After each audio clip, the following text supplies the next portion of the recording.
As usual, the main cause for progress in natural sciences are methodological developments.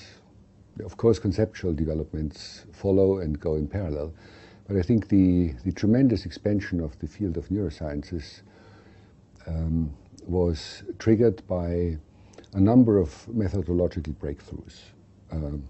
At the lowest level, these were the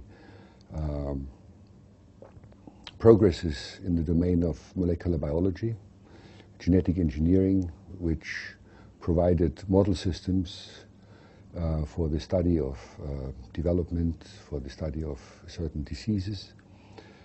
These techniques also provided extremely valuable tools for the biochemical and molecular identification of neurons.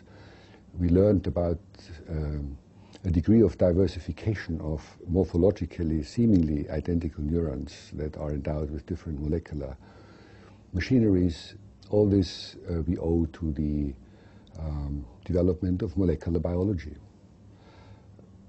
A second important factor, I think, was the development of non-invasive imaging technologies, because this allowed us to transfer a large number of concepts that have been developed in animal experimentation to investigations in human subjects. So this is the functional magnetic resonance imaging, positron emission tomography, also the introduction of the magnetoencephalography, which allowed for much better